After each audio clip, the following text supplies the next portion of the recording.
if unexpected guests pay you a visit around the holidays, our next guest says not to worry. She's got a festive dish that you could whip up in no time at all. I'm back here with the cooking diva, Holly Pinafore. Holly, thank you so much for being here. I'm so happy to be here because I'm going to show you something that you can whip up in like 10 minutes out of your, most people have all these ingredients. If not, you just run to the corner store and grab some of the stuff. It's so easy. I'm not a big cooker, so this is easy, basic. I can get through this. And this is your first time doing the cooking I know, the big cooking debut. I'm very excited about it. So I'm so happy to be here with you. You're never going to, I'm going to make sure you never forget this. I don't think I will. We should mention, not only are you a diva in the kitchen, you're an online diva. That's right.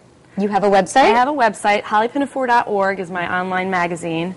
I have about 20 women that are kind of part of this, and a lot of them write for me. They write like funny stories, articles on just like well-being and empowering women and stuff like that. It's kind of a fun place for, people ages 14 to 34 to visit. A lot of helpful hints I was checking out yesterday. But all right, let's get to the cooking. What are we making here today? Okay. Right now I have some onions, some garlic, and some hot Italian sausage cooking away here. Can't go wrong with hot Italian sausage. Do you prefer the hot over the sweet? Well, for this dish, it's a very spicy, warm dish to get you heated up in the wintertime. Yeah.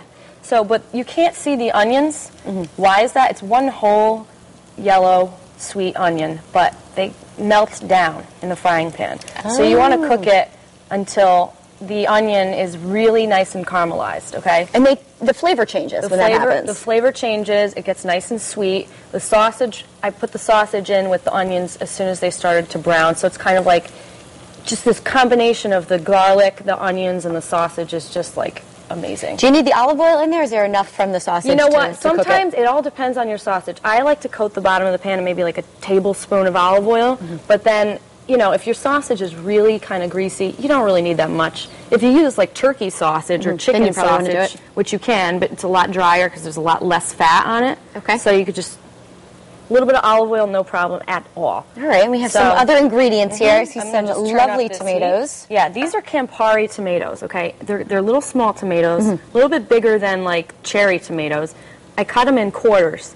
These are the best tasting ones though, because they're not like your beefsteak tomatoes. They're like nasty and like, especially this time of the winter, it's like, got it. Not exactly tomato season. Sure. I always say they're like a baseball. You can kind of just throw them at somebody. All right. How many tomatoes are in here? This is like, they come in cartons, okay? Maybe about 2 or 2.5 cartons of the small Campari tomatoes. Okay? All right. And we have some peppers. These are you can get them just frozen instead of just having to chop them. It's much easier then. Especially for someone like you who doesn't like to cook, you said, right? That's a true statement there, Holly. But it's true.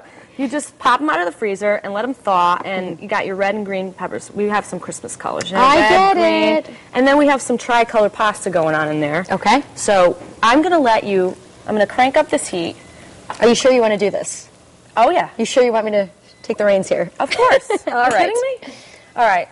You can totally do it. All right. I'm just going to drizzle a little bit more olive oil in here. Okay. I turned up the heat. I'm going to let you stir that. Now, if it looks like the sausage is burnt, it's not. It's just browned, and the onions are caramelized. It tastes delicious. I already tried it. All right. I'll keep mixing and stirring. You have to taste it.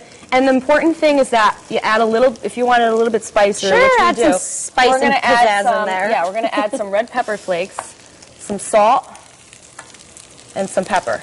Okay. I don't use a lot of salt when I'm cooking, but you need to flavor your food because it tastes so bland if you don't. Got it. So just, you get in there. Am I doing a good job here? You're doing fine. All right. All right, so the next thing we're going to do is you can add the tomatoes now. Okay. All right. All the tomatoes go in. Just as many or as few as you think should go in.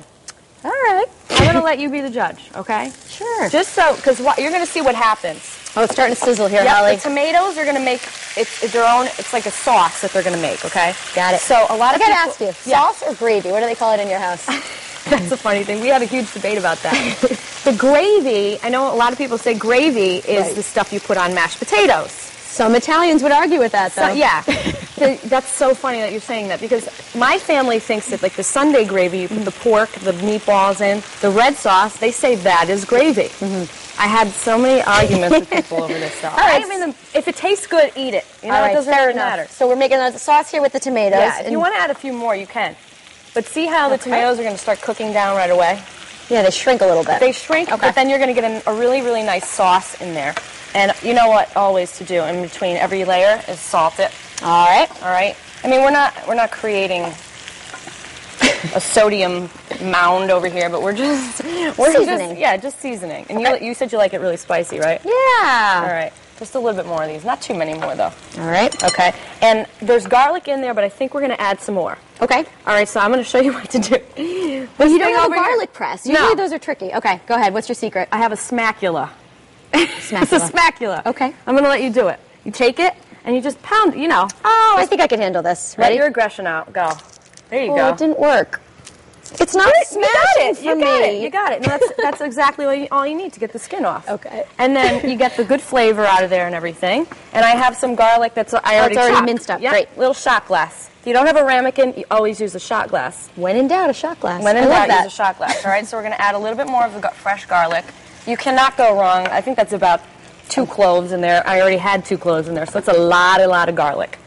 A lot of nice flavor going on in there. Yes. Next step. All of the peppers. All the peppers. All right. Oh, this is very colorful and pretty. I love this. Yeah, if you want to eat healthy, and you gotta use, like they say, the colors of the rainbow. So I mean, I don't know how healthy sausage is, but you gotta splurge. It's the holidays. Now this dish is dedicated to my friend whose birthday is today, Katie. Oh, great. My friends love when I cook them pasta. I think they'd rather eat my pasta than my dessert, because I'm not a good cake. They're paying for your food? They don't want to hang out with you? Yeah, no, they don't. No, I don't believe that's true. true. They just want my food. They don't want All right, we have about a minute left. All right, so we're going to just add some of the pasta. This is tricolor pasta. I like it because it's festive. Look at all the beautiful colors it brings. Okay, but don't be afraid to add some of the pasta water, because that helps to make the sauce. Okay. Oh, okay. So that's a good tip. And we're almost done. We're going to you can stir that, and I'm going to add some of the fresh mozzarella. Oh, you can't go wrong with fresh mozz. And then you add that at the end and let it just melt with everything, okay? So we're going to add big pieces like that. All right. And then fresh basil goes in at the end. All right. Holly, we should mention that your recipe is going to be on our website. Oh, yes, Very easy. You could just click on Connecticut Style and find it there. If this isn't an easy holiday dish, I really don't know what else is, right?